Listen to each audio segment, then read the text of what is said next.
We will continue this afternoon with our study of the book of Daniel. And we have completed the historic portion of the book of Daniel, which, as I pointed out, even though it is dealing with history, most of it is also prophetic, because even the history of the book of Daniel has striking parallels to end time events. So they are prophetic, although they are not direct prophecies like chapter 2, 7, 8, 9, 10, 11, 12. Those are direct prophecies based on visions and dreams, but the other chapters may not be directly focused on dreams and visions, but they are also prophetic because they are precursors, or they are representations of tremendous events that are to take place in the future. So we come to Daniel chapter 7 this evening, and it's the second directly prophetic chapter in the book of Daniel. Now, before we look at Daniel 7, I just want to remind us briefly of what the first prophetic chapter said. The first prophetic chapter was Daniel chapter 2. And as we pointed out, this is one of those unusual prophecies because it was given by a heathen king. It was given to a heathen king. Usually, Peter says, the prophecy came not in old time by the will of men, but holy men of God spake as they were moved by the Holy Ghost. In this case, Nebuchadnezzar was not a holy man of God, but he was an honest king, a heathen king with an honest mind, and we saw how God worked mightily in his life to bring him to the place where he recognized, acknowledged, and worshipped the true God. But at this time he was in darkness, but he had an inquiring mind, and he was wondering, what will happen to my kingdom after I'm gone? And God used this as a springboard to give him a dream that gave an outline of the history of the world right down to the end of time. So, quick reminder that Nebuchadnezzar dreamed of 4 great kingdoms, 4 empires, 5 empires. Let me say 5. Let me get it right from the beginning. 5 great empires that would exist on the earth from the time of Nebuchadnezzar to the end of time. And he got this vision in the form of an image made out of 4 different parts, 5 different parts, and then a stone that smote the image. So you have the head of gold, the breast and arms of silver, the belly and the thighs of brass, the legs of iron, and the feet of iron mixed with clay. And then there was a stone that was cut from a mountain without hands that smote the image on the feet, and the stone became a great mountain and filled the whole earth. And Daniel explained that this means that from the time of Nebuchadnezzar, there would be 4 great empires. I'm not using the word kingdoms. I'm using the word empires, and I'm specifically saying empires, and I'm going to explain why as we go through the chapter this evening. But these are 4 great empires, and we see from history that these were the empires of Babylon, Medo-Persia, Greece, and Rome. We also saw that the kingdom of Rome was divided into different parts when it got to the feet. It remained partially strong but partially broken, strong like iron, weak like clay. So Rome remained, and this evening that will become even more clear. Rome remained, but it was divided up. It no longer retained the former strength. And in the days of this divided Roman Empire, God would establish a kingdom that would destroy all the kingdoms of earth. And this kingdom of God, the 5th kingdom, would become a great mountain and fill the whole earth. So this is a very brief history of the world from the time of Daniel to the end of the ages. It's a brief history. It's comprehensive in the sense that it covers all time, but it's brief in that it does not go into many details. There are many details that are missing from this vision. And as we go through chapter 7 and 8, 9, 10, 11, 12, many of these gaps are going to be filled in.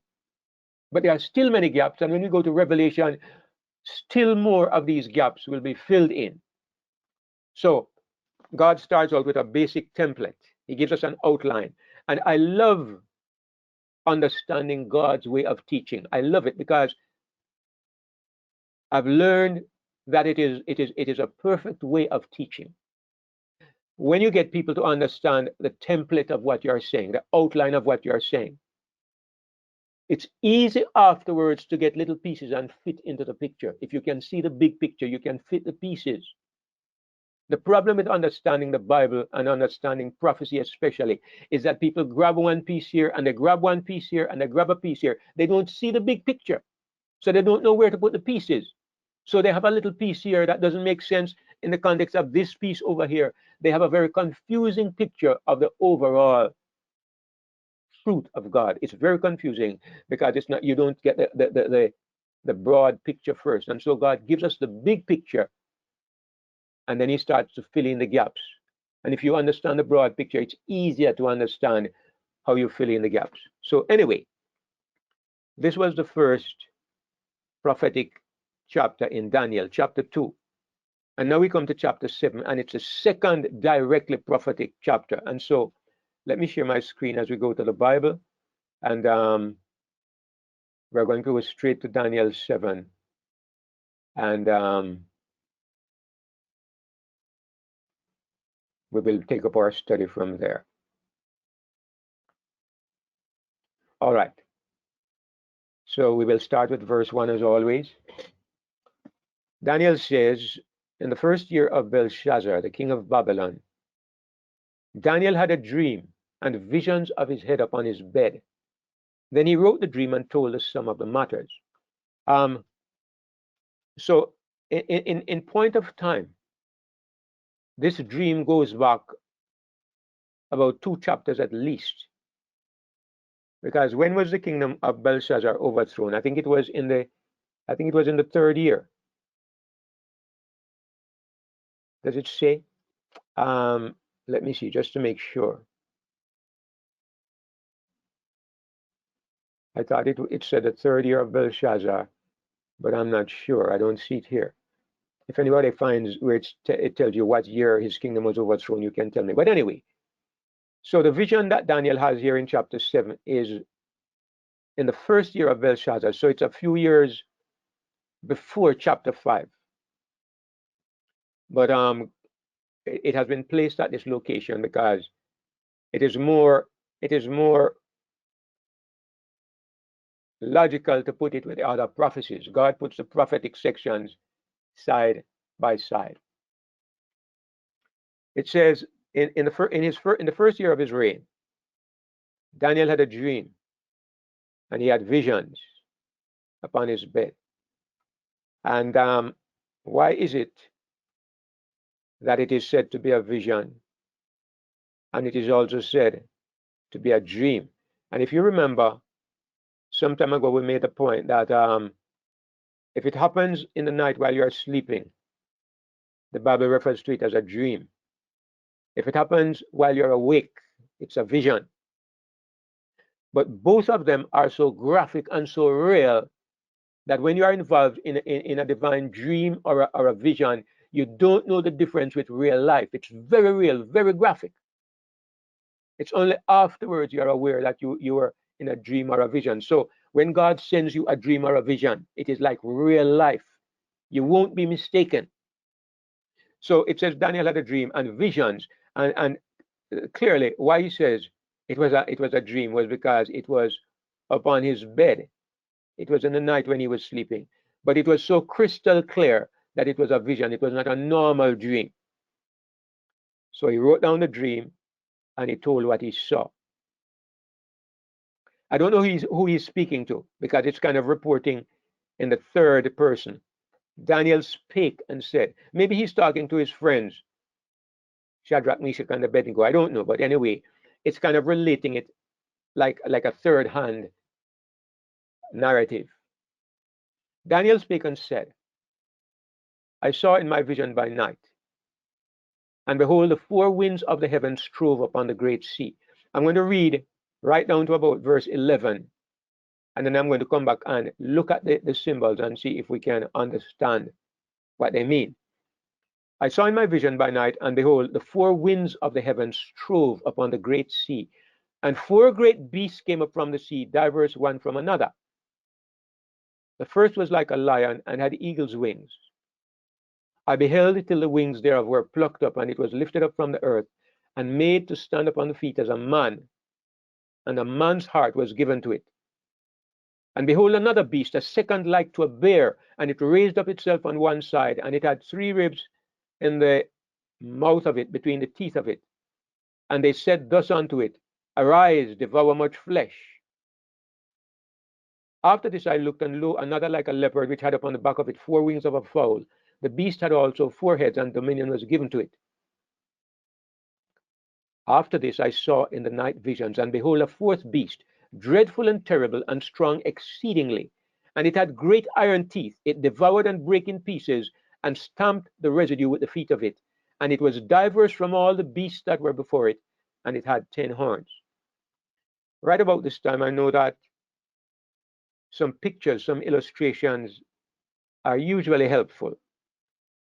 I'm going to avoid the illustrations at the moment, because I think if you look at the words, there are some elements here that you don't usually see in the pictures. And I want us to go by exactly what we are reading. So, but even before we go do that, I'm going to come to something that gives us a clear understanding. This is what an angel told Daniel. Let me read verse 17. I'm jumping down a little bit, but I'm going to go back, but I want to read verses 17 and 23. The angel says to Daniel, These great beasts which are 4 kings which shall arise out of the earth. However, even though it says there are 4 kings, you might think of kings like 4 individual persons. But in the prophecies of Daniel, and sometimes in Revelation, a king really means a kingdom. And I'm going to show you that this is what it means. Go down to verse 23. In verse 23, he says, Thus he said, The 4th beast shall be the 4th kingdom upon earth. Not the 4th king, but the 4th kingdom. So this shows you that although the angel says these 4 beasts are 4 kings, what the angel means is that there are 4 kingdoms. And this was commonly used in the Bible, especially during those days. A king, if you talk about the king of Greece, what you meant was the kingdom of Greece, the kingdom of Grecia. So these 4 animals, the lion, the bear, the leopard, and the dreadful and terrible beast, represents 4 kingdoms that would arise on earth. Now, of course, these prophecies are not in isolation. We have already seen from Daniel chapter 2 that there would be 4 empires that would dominate the biblical world right down to the end of time. And we know that these kingdoms were Babylon, Medo-Persia, Greece, and Rome. Most of them we can see in the book of Daniel. When Daniel was taken as a captive, Babylon was ruling. Many years later, the Persian Empire came into power. Medo-Persia became the next power. And we saw under Medo-Persia, Daniel was thrown into the den of lions. Then after Medo-Persia, you had Greece. Well, we don't actually have the history of Greece in the Bible. If you have what is called the Maccabee version, and you don't know what the Maccabees are, the Maccabees are 2 books that are included in some versions of the Bible, usually Catholic versions of the Bible. First Maccabees and second Maccabees. And what they do, they tell the history of when the Greeks took over the world, and they were the war between the Greeks and the Jews. It's told in those books of the Maccabees, because the kings of Greece did, they subjugated the Jews, and they oppressed the Jews. And at one point, one of them, named Antiochus Epiphanes, he actually went into the temple and offered swine's blood upon the altar, which was an outrageous blasphemy if you were a Jew. So this book, the Maccabees, it's included in what is called the Apocrypha, and we Protestants don't recognize these books, because we believe it's evident if you read, there's a lot that is in these books that are not worthy. They don't believe that God intended that these books should be in the sacred writings. So long ago, in the days of the Reformation, these books were not included in the Protestant Bible. But the Catholics have still held on to these books. And I suppose you can understand because there's a lot of superstition in the worship of the Catholic Church, a lot of superstition. So they still hang on to some of these books. And I think I mentioned the last time, one of the things that you can even read in a book called Tobit, one of these books, it tells you that if you catch a fish and you roast the fish liver, it's good for driving away demons. And that is pure, fanciful, superstitious nonsense. So that's in the book of Tobit. You can understand why Tobit. You can understand why when the Protestants were putting together the King James version, they did not automatically take all the books that the Catholics were using. So they remember these books were put together by scholars over the ages. There were many books that could have been put in the Bible. When it was put together, it was men who put it together. And we believe God directed and God oversaw the putting together of these books. But if those from an earlier age who were mostly Catholics could have put in these books, the Protestants had every right to do the same. So anyway, another book almost went missing too because Martin Luther, he never liked the book of James, and he referred to the book of James as an epistle of straw.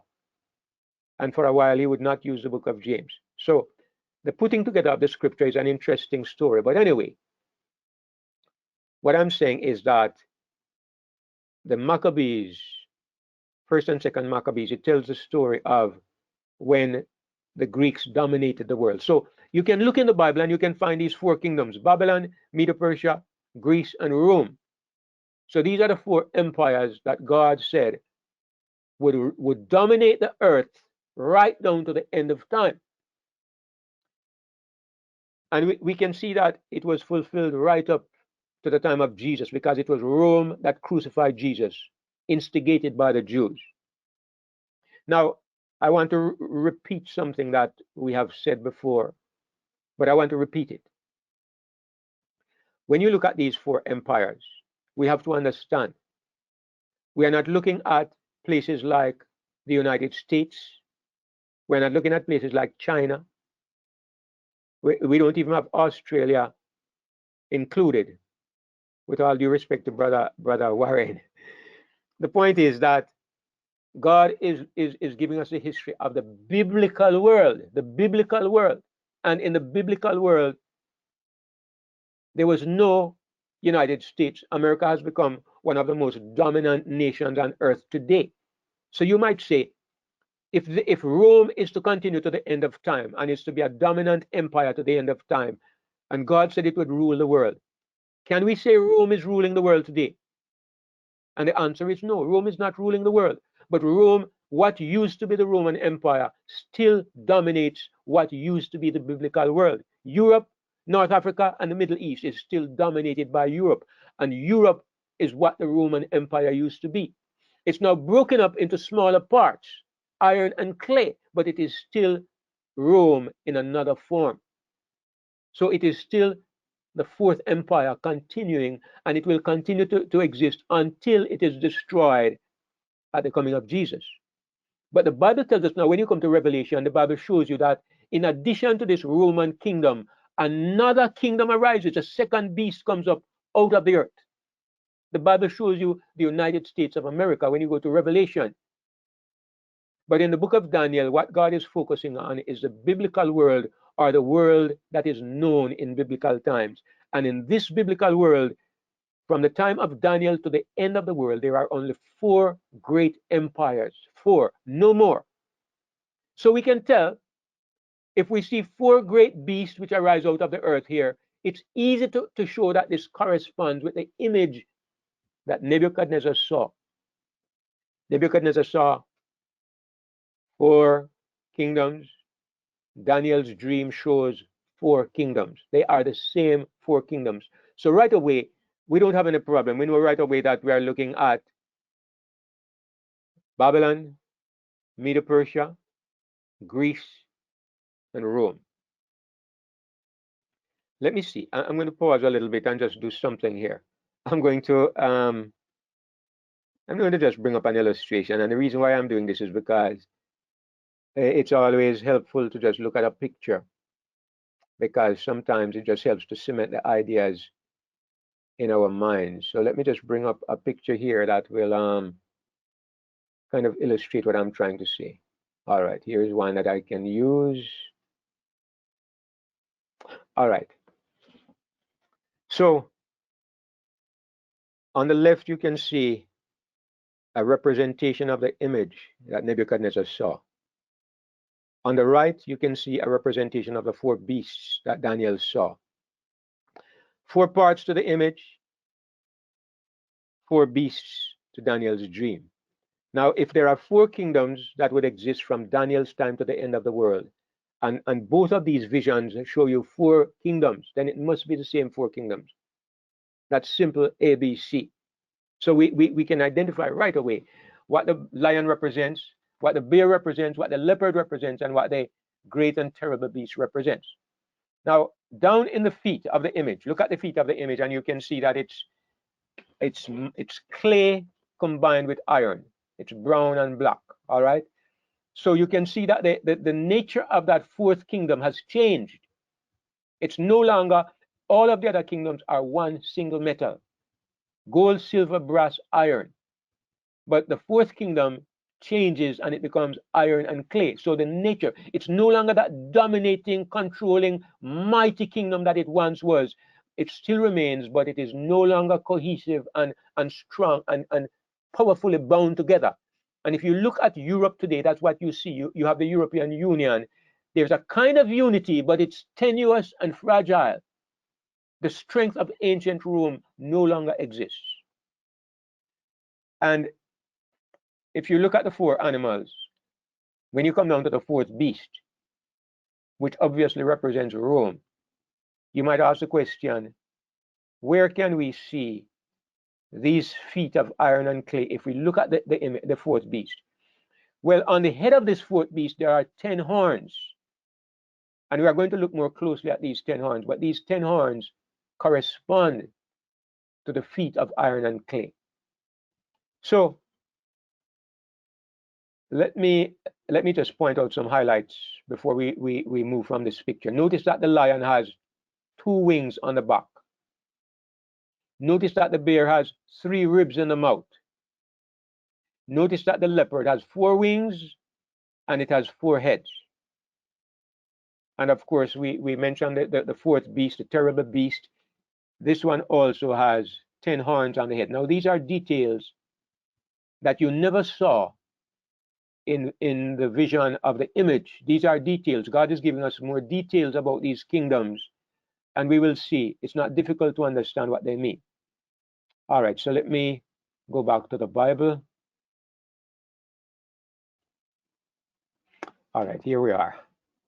So I'm going to go back and just deal with each detail of these 4 animals first, because we could rush ahead, because we are, most of us, familiar with this prophecy, but I don't want to rush ahead and take anything for granted, because there are details that we might have overlooked in the past.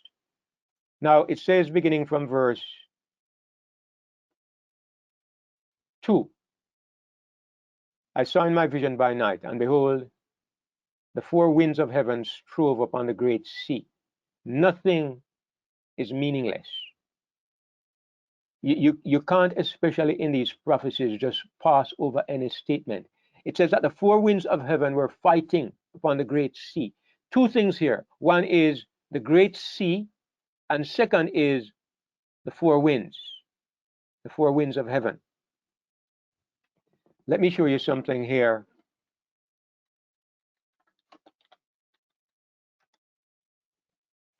In Jeremiah 49, look at this statement.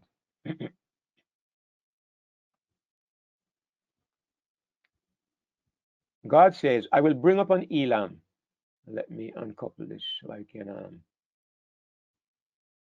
I will bring upon Elam the 4 winds from the 4 ends of heaven, and I will scatter them to all these winds. When God says, I will bring upon Elam the four winds, what does he mean? He says, when this happens, I, God, will scatter them to all these winds. He says he will bring the winds from the four ends of heaven. It's the same thing that Daniel says. He sees four winds striving upon the great sea.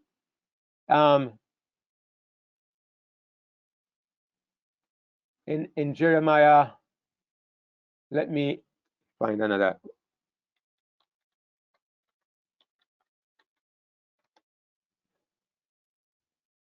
Look at Jeremiah 4.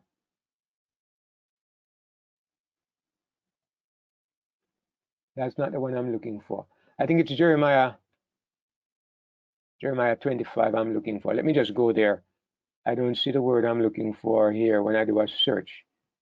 But let me go to Jeremiah 25 because I think that's where the other one is that I'm looking for. But God says he would raise up a great whirlwind from the coasts of the earth. And when he does this, the slain of the Lord shall be at that day from one end of the earth unto the next corner of the earth. It doesn't seem to be 24. Anyway, all right, I found it. It's just a different version of the Bible I'm using. That's why it's so difficult. See, it says in verse 32, thus saith the Lord of hosts, behold, evil shall go forth from nation to nation, and a great whirlwind shall be raised up from the coasts of the earth. And the slain of the Lord shall be at that day from one end of the earth, even unto the other end of the earth. They shall not be lamented, neither gathered nor buried. They shall be dung upon the ground. The point I'm making is that the Bible uses wind and whirlwinds to represent great trouble, and usually it's trouble brought about by warfare. So you can look for these references, or you can find other verses if you do a search. But God uses whirlwind, and he uses wind, the four winds of heaven, to symbolize conflict among the nations, strife and trouble, usually conflict among the nations. So right away, we begin to get some tools that we can use when we are studying the book of Daniel and Revelation. God says the four winds of heaven are fighting. What we understand here is that there is conflict among the nations. Now it says they are striving, these four winds of heaven. And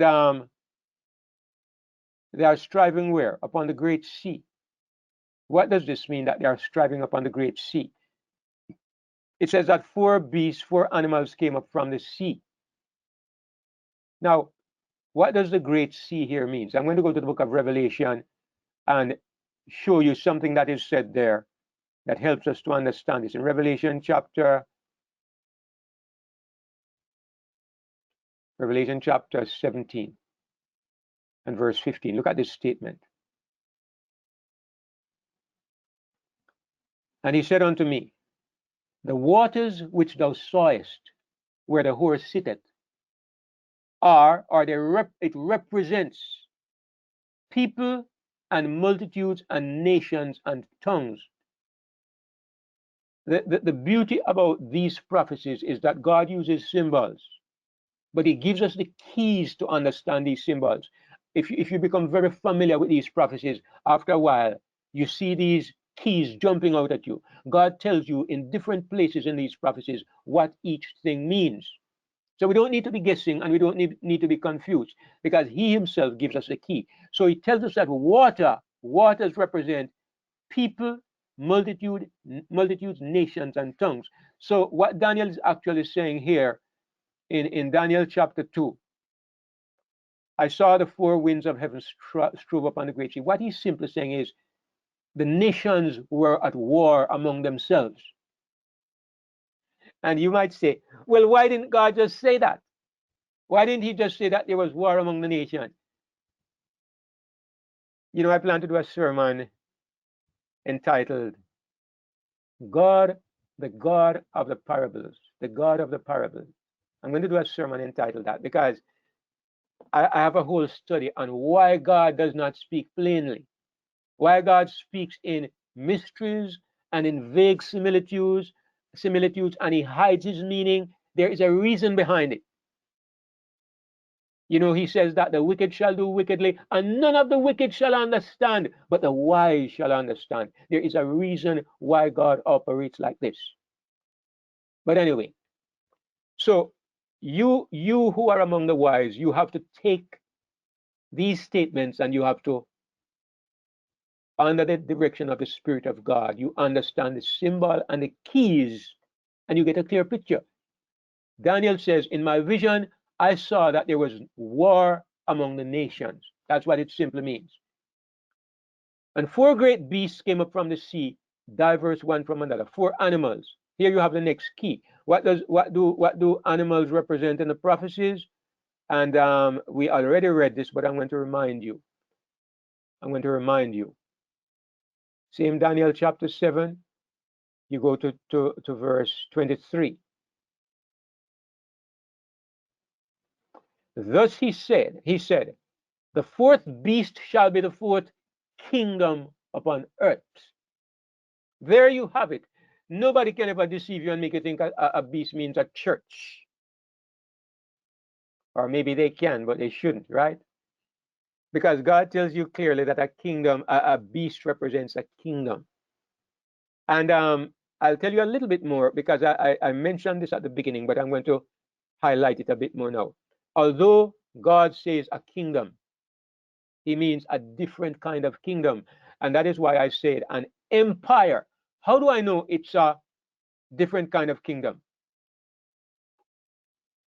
Daniel chapter 7, look at verse 24. And the 10 horns out of this kingdom are 10 kings that shall arise. Again, when it says 10 kings, it means 10 kingdoms. When you study the prophecy closer, you'll see that it doesn't mean 10 individual men. It means 10 kingdoms. So if you have one kingdom and you have 10 kingdoms on the head of that one kingdom, it is clear that the first kingdom, the one kingdom, is greater than the 10 ones that are sitting on the head of it. So the kingdom that is the beast is a great kingdom, and the kingdoms that are the horns are smaller kingdoms. Why is the kingdom of the beast greater than the kingdom of the horns? It is because the kingdom of that represented by the beast has other kingdoms within it. When one kingdom has other kingdoms inside of it, what do you call this? You call it an empire. This is why I say that these great kingdoms really represent 4 great empires, kingdoms that have other kingdoms within them. So anyway, back to chapter 7, back to verse 3. The 4 great empires come up from the sea, and coming from the sea means that these empires arise in a place where there are multitudes of people. If they didn't arise from the sea, where would they come from? They'd have to come from the land. What would that mean? It would mean that they are coming up in a place where there are not many people. And you will find that in the book of Revelation, there is one such kingdom. There is a kingdom that comes up not from the sea. This one comes up from the land, from the earth. And you will see that the meaning of the prophecy is very clear. Revelation chapter 13, the second beast comes up out of the earth. It does not arise in Europe. Europe is Europe, Africa, and the Middle East. This is the cradle of civilization. It's the center of human existence on this planet. Europe and the Middle East and Africa were populated long before the United States and Jamaica and Australia and these parts, long before. When we were just a dream in somebody's mind, Europe was heavily populated. So God is saying that these 4 empires, they came up in the highly populated part of the earth. These 4 empires arose in Europe, North Africa, and the Middle East, in other words. And what God says is that these 4 empires are different from each other. Well, we know that already because we saw one was represented by gold, one by silver, one by brass, one by iron. So they were different. But God gives us some more differences here. The first is like a lion, and it had eagle's wings. Now, it's very interesting that literally in Babylonian culture, you can find many images of a winged lion. You can find many images in ancient Babylonian culture of a lion with wings. It's a part of, it's inscribed on carvings and on the walls of Babylonian buildings. So that is interesting in itself. But also, it's not just because they used it as their symbol, but God is trying to tell you something about the character of Babylon. When Babylon first took over the world, Babylon had a lion's heart. You remember the days of Nebuchadnezzar. Babylon was strong. Babylon was courageous. Babylon was, and not only that it was strong and courageous, but it was there was nobility. Nebuchadnezzar was a person who had a strong character, but he also had, he was a person of integrity. If you look at how he treated Daniel and how he responded to God, you can see he was a person of integrity. The kingdom of Babylon at that time was strong. It had eagle's wings. And what is the symbolism of eagle's wings? Well, just look at a verse here that God uses in Deuteronomy, where God gives you the symbolism of eagle's wings, and it can give you a suggestion of what this might mean.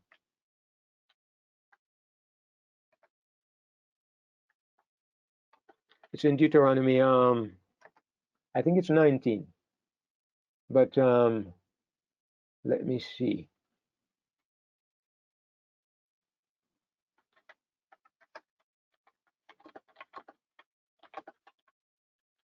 Maybe somebody can give me it's not Deuteronomy, I'm sorry. It's Exodus 19. Exodus 19.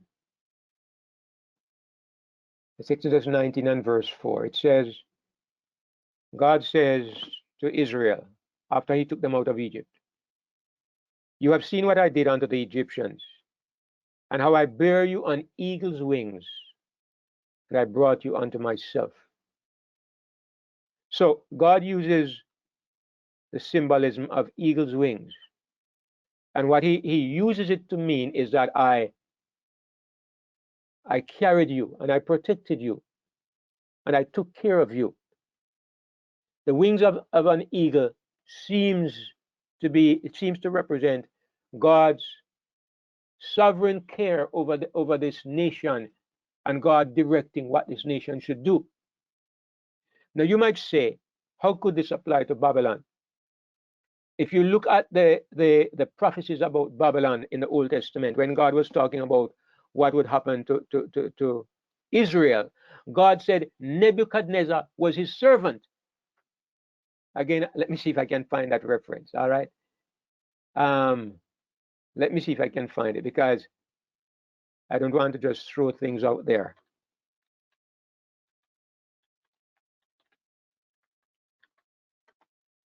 Sorry, I have to go through and serve. All right, I'm not going to, it's going to take me a while to search to find the reference, but I guess you will just have to trust me on that one. And if somebody can find it and put it in the chat, I will appreciate it. But Nebuchadnezzar, God refers to Nebuchadnezzar as his servant. Say that again, Nikki. I was wondering if it's Nebuchadnezzar or Darius or Cyrus. He said, I called 100 years before you were born. He does say this about Cyrus. In Isaiah 42, I believe it is, he says, he calls Cyrus by name before he was born. But there are places where he refers to Nebuchadnezzar or the Babylonians as his servant, because God said he would use them to punish Israel. God would use them to punish the nations. So there are, it may be one reference or it may be more, but I know there's such a reference, and I might take the time and look for it, but I don't want to interrupt the flow of the study. But he says that it's in Jeremiah 25 and verse 9. Yes, Jeremiah. Thank Jeremiah you. 25 and verse 9. Thank you. Right. All right. Thank you. I appreciate that. Let's just look at it. Jeremiah 25 and verse 9. Yes. Behold, I will take all the families of the north, said the Lord, and Nebuchadnezzar the king of Babylon, my servant, and I will bring them against this land and against the inhabitants thereof, and against all these nations round about, and will utterly destroy them, and make them an astonishment and an hissing and perpetual desolations. So the point here is that the symbolism of eagle's wings represents God's direction and guidance of a nation. And this is how God represents that he's doing with Nebuchadnezzar. Although Nebuchadnezzar is a heathen, God is using and directing him because he's going to use them to punish Israel, and he's going to use them to devastate the other nations, which is why God told Judah over and over that they were to submit to Babylon. They were not to resist Babylon, they were to submit, because Babylon was God's instrument that he was using. So this is what we see here in Daniel 7. The first beast is like a lion. He has a lion's heart, and he has eagle's wings. God is directing, and he's protecting, and he is giving Babylon this dominance. But look what it says now. I beheld till the wings were plucked. What does this mean then? If the eagle's wings represents God's protection and God's guidance, what does it mean when it says the wings are plucked off? It means that Babylon is no longer God's instrument.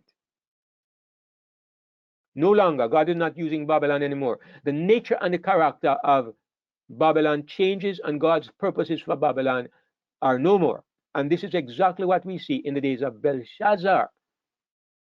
In fact, it says of this lion, it was lifted up from the earth, and it was made to stand upon the feet as a man, and a man's heart was given to it. And if you consider, what can this mean? Well, what does it mean if a lion has a man's heart, as opposed to a lion having a lion heart? There was a certain king of England who was called Richard the Lionheart. And when they called him Richard the Lionheart, what they meant to say was that he was brave and courageous, and he was indomitable, could not be beaten. So they called him the Lionheart. This tells you the concept that people have of a lion's heart.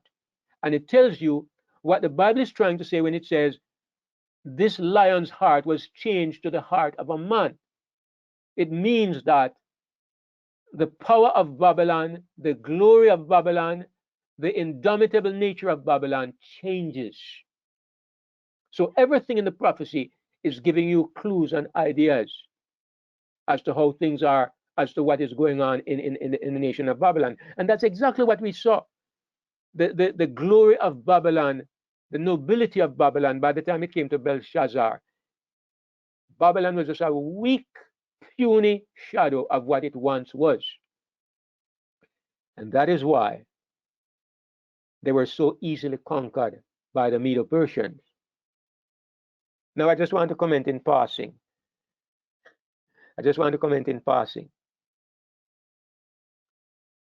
We look at nations today, and I'm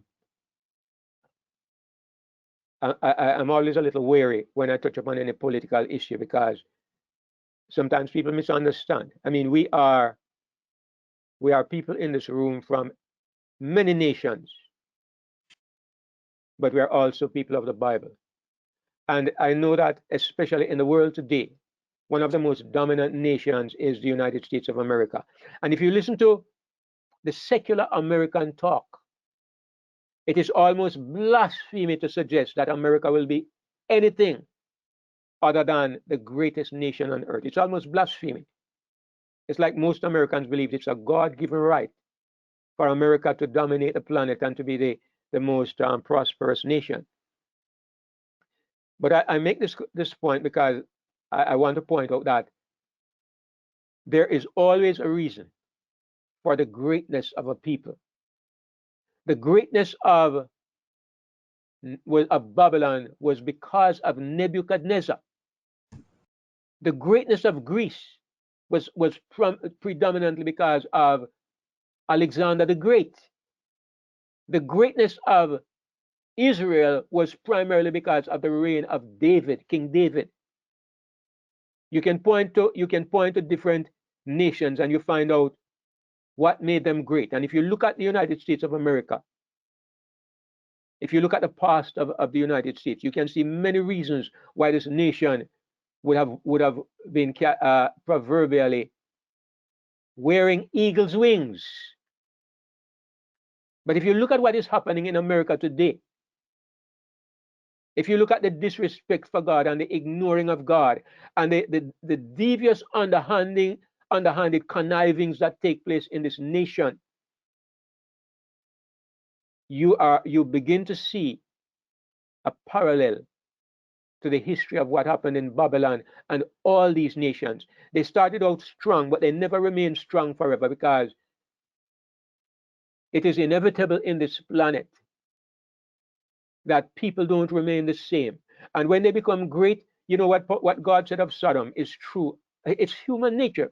God says this was the sin of thy sister Sodom in Ezekiel, what is it, 36, somewhere thereabouts. God said of Sodom, this was the sin of thy sister Sodom.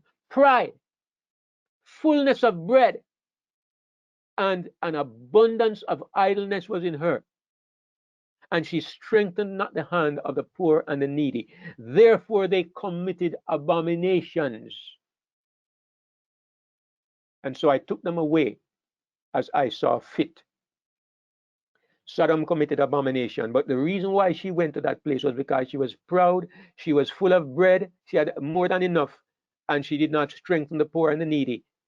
And then she went to abominations. I'm just making that parallel because the nations of the planet, they are the same. And America is probably a prominent example of this. One of the things that is most striking about the planet Earth today, one of the most striking things, every time I hear it, my blood boils. The rich nations,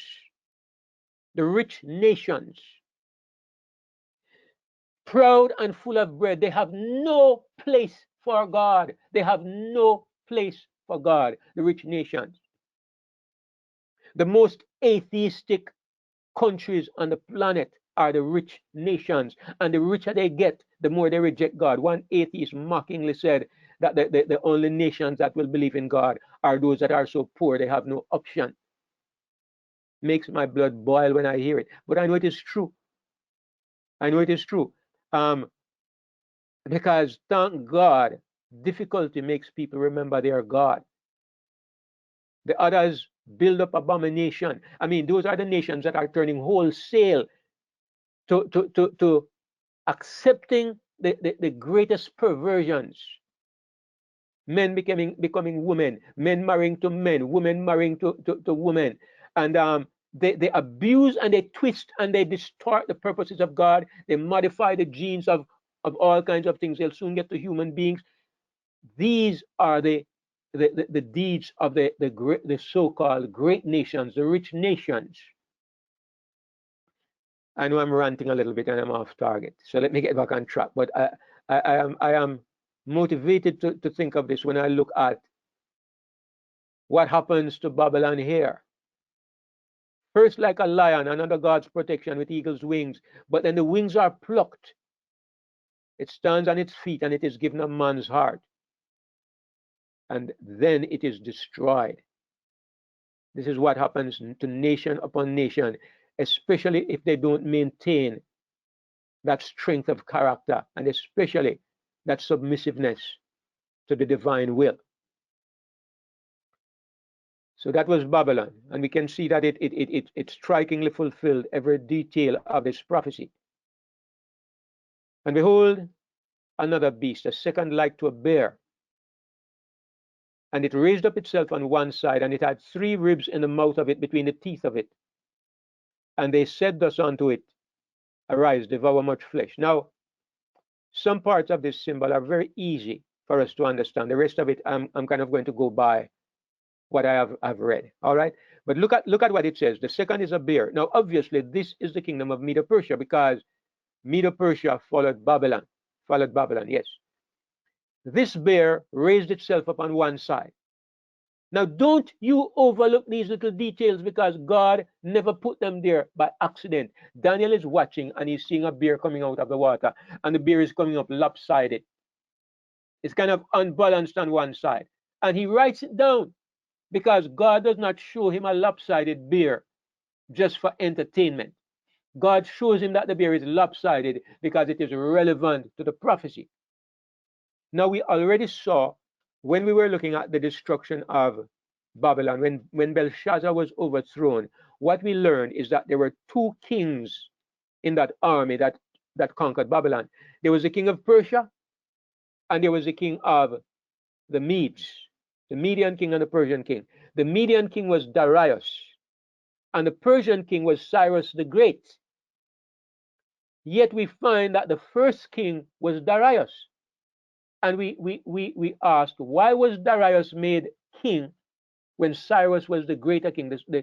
The Persians was the greater half of that Medo-Persian empire. Why was it that the Median king gained the prominence at the beginning? It was because Darius was the uncle of Cyrus. So it was more a family respect. It was more respect shown to Darius, while Cyrus allowed him to rule until when he died, Cyrus became king. So this is what it means when it says that the bear raised itself up on one side. There's something else, but it's not in this verse. Let me see if I find the verse.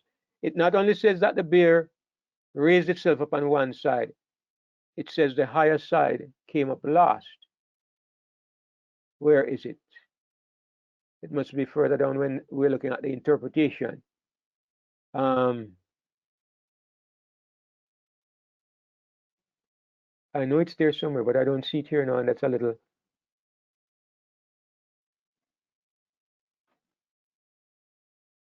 Chapter 8. That's chapter 8. Oh, yeah, thank you, my brother. I'm confusing the two chapters. Thank you. It's chapter 8 when it's talking about the two horns on the ram. Thank you. All right, I got that confused. All right, so we don't have that detail in chapter 7 here.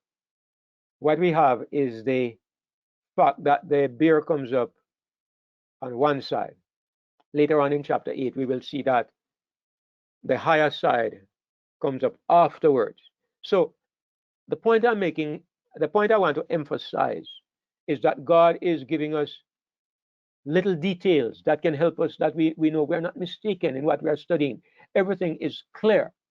So the bear comes up on one side because one side of the Medo-Persian Empire is stronger than the other side. It had 3 ribs in the mouth of it, between the teeth of it, and they said unto it, arise, devour much flesh. Now, this is what I hear, what I have read from commentators.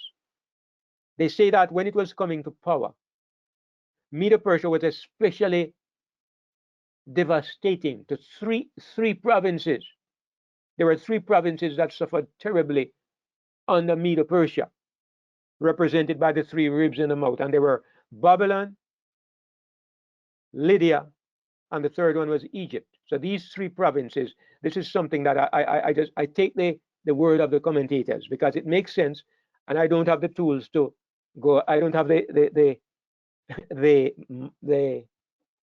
inclination to go and study history to find out if it is so. But I suppose it was so, that as Medo-Persia was conquering the earth, it was especially cruel to those 3 empires. We know what it did to Babylon, but apparently it also did similar damage to Egypt and Lydia. Verse 6, after this I beheld, and lo, another like a leopard, which had upon the back of it 4 wings of a fowl. The beast also had 4 heads, and dominion was given to it. And of course, this 4th beast, once we understand that this 3rd beast, once we understand that this is Greece, then the symbols are very easy to interpret, because Greece, as we know, was established under the reign of the king Alexander, who was referred to and who is known to history as Alexander the Great. It is said that Alexander conquered the world that was then known, in 5 years. And if you remember that those days they did not have airplanes, and they didn't have tanks, and they didn't have automobiles, for somebody to conquer the world in 5 years, I mean, even if the world was limited to that part of the world, it was a remarkable feat. And what we hear is that when Alexander had conquered the world and there was nowhere else to conquer, they say Alexander wept. He wept tears. He cried because there was nowhere else left to conquer. So you can see that this man was what you would say is a warmonger. He was a dominating king, and he had a great deal of success in what he did. Now, what happened is that Alexander, after he conquered the world, he had nothing else to do. He turned to pride, fullness of bread, abundance of idleness, and he got himself so drunk one night that he had a stroke and killed himself. I'm told that he was in a wager, a bet with his friends who could drink the most liquor. When I was young and exceedingly stupid, I had a bet like that with my friends. It wasn't about liquor, it was about smoking cigarettes. My friends bet me because I was just learning to smoke cigarettes. Thank God I got cured that night. And they made a bet who could take the deepest draw. And there was a little boy there in the group, about 10 or 9. He was well established, and he sucked in the cigarette smoke and he blew it out calmly. And I sucked it in and I filled my lungs. The next thing I know, I opened my eyes and I was flat on my back on the road, cursing bad words, something I don't do. Even in my worst days, I didn't curse bad words. I was lying on my back, knocked out, cursing bad words. The whole world was spinning. I felt a hunger in my belly. I went to the shop. I bought a bun and a piece of cheese and I ate it. I was still hungry. I bought another bun and another piece of cheese. I ate it. I was still hungry. I crawled up to my home. I was about 17 then or thereabouts, or 18. I lay on my bed and the whole room was spinning until eventually I went off to sleep. I never again touched cigarettes in my life. And from that day, I couldn't stand the smell of it. So, Alexander, unfortunately, he never learned from his experience. I'm told that he drank the cup of Hercules, which I think it was about 5 quarts. 5 quarts. He drank the cup of Hercules in a bet, a wager, idle people having fun.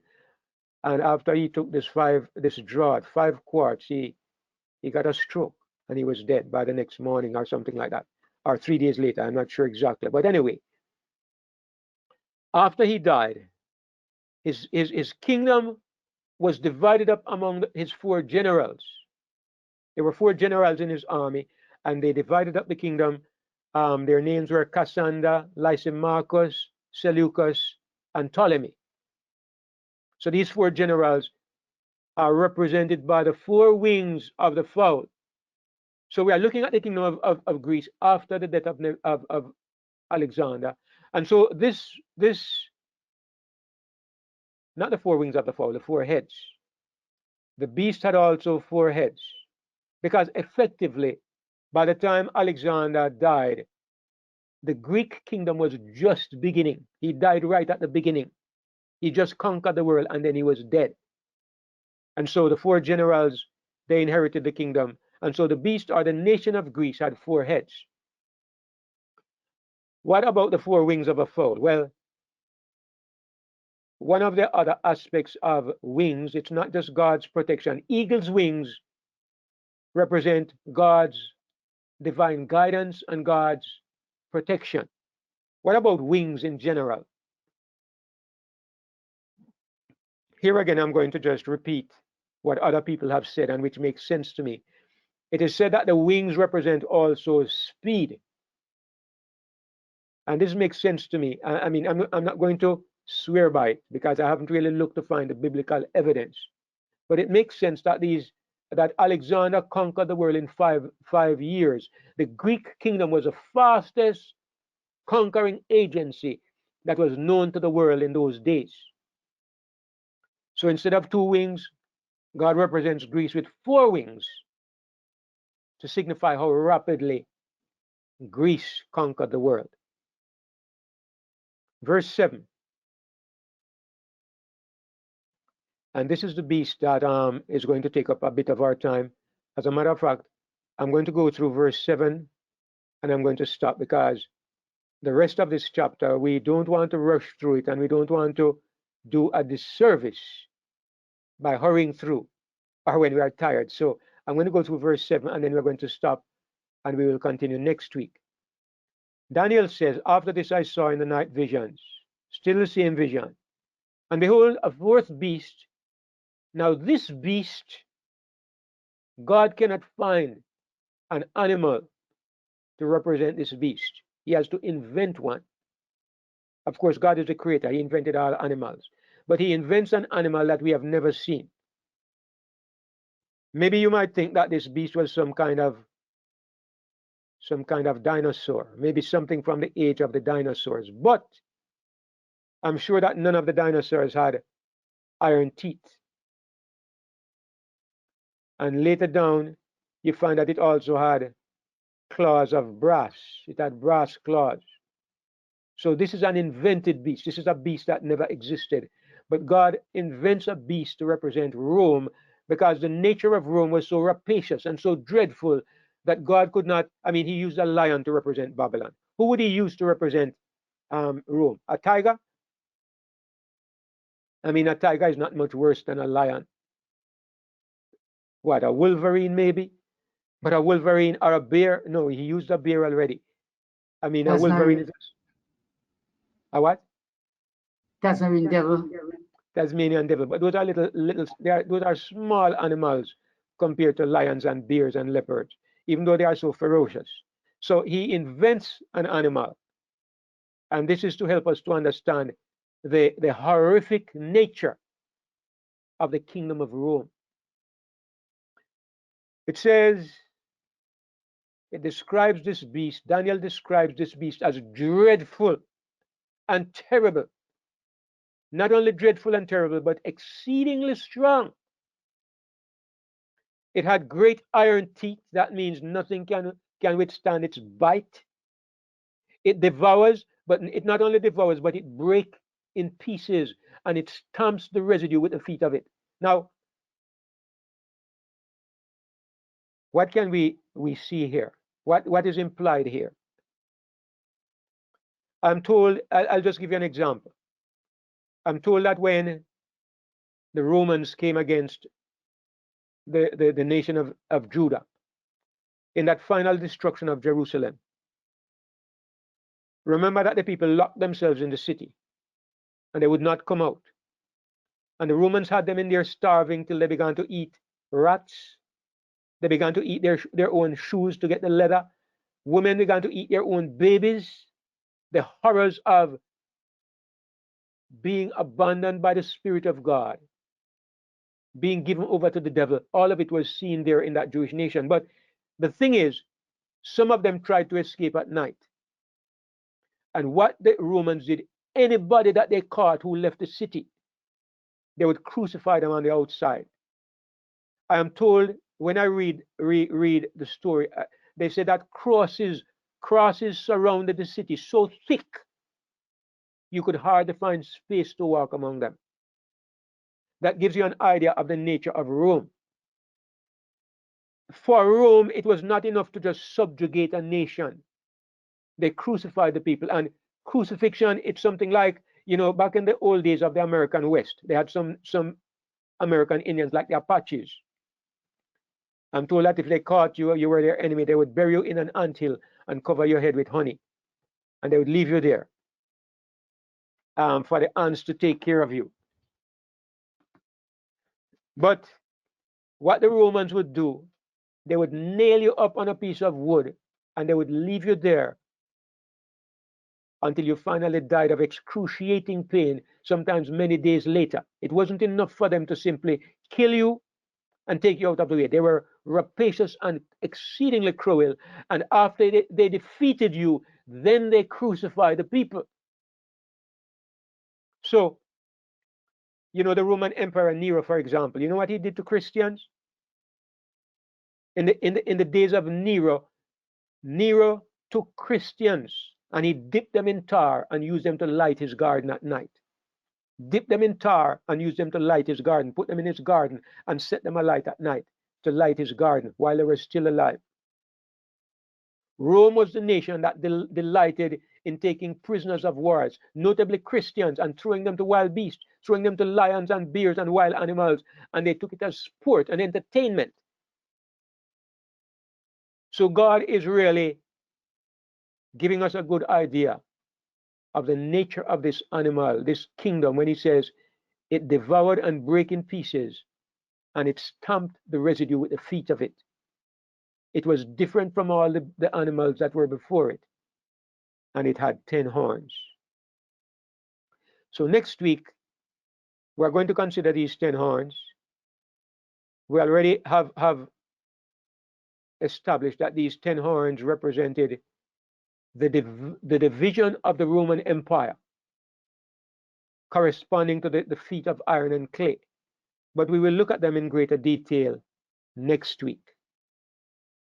We've been going for about an hour and 20 minutes, and I'm very much prepared to stop here now. So we will continue with the prophecy next week, so we don't do an injustice to it. If I continue here now, I'm going to be forgetting and skipping over things that I should forget. So I'm going to stop here at this time.